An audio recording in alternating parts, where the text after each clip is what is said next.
Maintenant, je vais entamer la septième partie de la Genèse et je vais directement, je ne vais pas citer tous les versets. Là, il s'agit de l'histoire de Noé, l'arche de Noé. Le 6-7, il dit, et l'Éternel dit, j'exterminerai de la face de la terre, ça c'est très important, l'homme que j'ai créé, depuis l'homme jusqu'au bétail, aux reptiles et aux oiseaux du ciel, car je me répands de les avoir faits. Mais Noé trouva grâce aux yeux de l'Éternel. Ça, c'est le 6-8. Donc, c'est sur la face de la terre. Ensuite, Noé engendra 3 fils, Sem, Shem et Japheth. En tout, la famille de Noé, c'était 8 personnes. Donc, Noé, sa femme, les 3 fils de Noé et les 3 femmes des 3 fils de Noé. Donc, 8 personnes, il n'y a pas de petits-fils. Ensuite, l'Éternel Dieu donc, a dit comment il doit se venger donc, par un déluge. Donc il va faire un déluge sur la face de la terre. Si c'est la partie uniquement de là où il vivait Noé, là je comprends, il n'y a aucun problème. Mais le problème, si une personne va comprendre que c'est toute la terre qui sera inondée par des eaux, il y a des problèmes. Ensuite, il y a des versets qui parlent comment il doit fabriquer l'arche de Noé, l'arche, comment la longueur, la largeur, la hauteur, en étages, en 3 étages, etc. Une ouverture d'une fenêtre, la porte. Ensuite, il va faire entrer des animaux par espèce et par mâle et femelle, donc par paire, etc.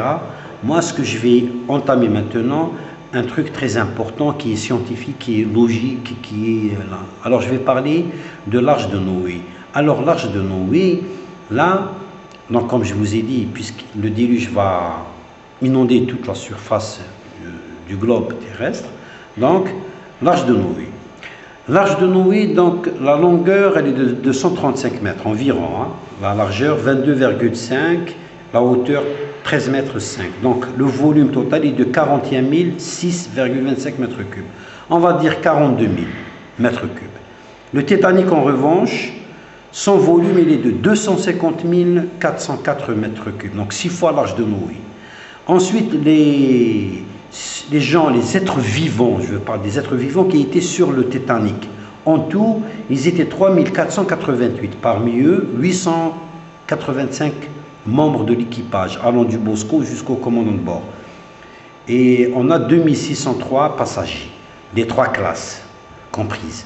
Donc j'ai donné un poids moyen de 100 kg par personne. J'ai obtenu une charge de 350 tonnes, qui représente les êtres vivants qui étaient sur le Titanic. L'arche de Noé, il y avait 8 personnes. Ensuite, on a les espèces. Espèces et non pas races. Donc si je choisis l'espèce féline, je prends uniquement le lion. D'accord?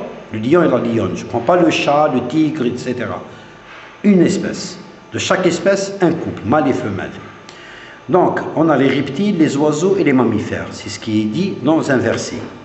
Donc, en tout, on a 47 780 têtes, y compris mâles et femelles. J'ai donné 10 kg pour chaque tête, en poids moyen.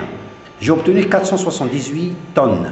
Donc, une fois et demi la masse qui était sur le Titanic. Donc, le Titanic, 6 fois l'arche de Noé. Et l'arche de Noé, il était une fois et demi la masse, le poids, plus que le Titanic. Ça, c'est un point. Le deuxième point, donc si on considère que les eaux ont inondé tout le globe terrestre, le problème qui se pose, c'est qu'ils ont dit dans un verset, les eaux ont recouvert les sommets des montagnes jusqu'à 15 coudées.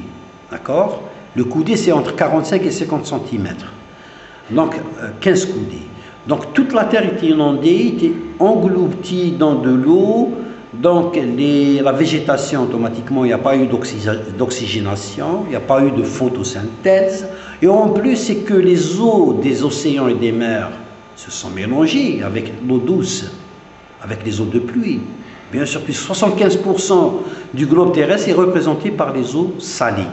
Donc, toute l'eau qui se trouvait sur la Terre, en ce temps, c'était une eau salée. Alors, le problème qui se pose, c'est que le déluge, dès le début jusqu'à la fin, c'est 7 mois. Environ 7 mois. 7 mois, aucune plante ne survivra. C'est impossible sans photosynthèse et sans une eau douce. Donc c'est une eau salée. Donc toute plante, toute végétation, automatiquement fenechée. D'accord? Morte. Une fois le déluge s'est arrêté, l'arche s'est stabilisée sur la terre, il n'y a plus d'eau. Noé et sa famille ont pu mettre leurs pieds sur terre, donc ils ont libéré les animaux. Les carnivores pourront se proliférer. Pourquoi? Parce qu'il y a les herbivores, il y a de la viande. Mais les herbivores, comment ils vont proliférer? Et on sait une chose, que une espèce ne peut proliférer qu'en présence de sa nourriture adéquate. S'il n'y a pas cette nourriture, elle ne peut pas subsister. D'accord? Donc, comment il y a eu cette prolifération? Puisque toute la végétation était morte. C'est bizarre.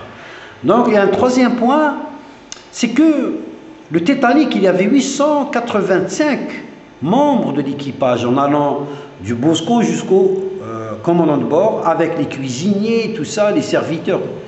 Dans l'âge de Noé, il y avait 8 personnes, parmi eux 4 femmes. Est-ce que vous connaissez un commandant de bord? Moi, je n'ai jamais vu un commandant de bord femme, ou un Bosco femme. Uniquement dans les yachts. Il n'y a pas dans les grands navires qui font une traversée de 7 mois. Donc c'est bizarre. Jusqu'à maintenant, je n'ai pas vu de femmes, ou même s'il y a une ou deux femmes, tout simplement, il n'y a pas des milliers. Ça, c'est très important. Le problème que j'ai rencontré aussi dans le verset, dans Genèse 8, verset 20. Alors Noé, je demande ça à Brigitte Bardot et ceux qui veulent protéger les animaux. Il faut faire un truc là, il faut faire un commentaire sur ça.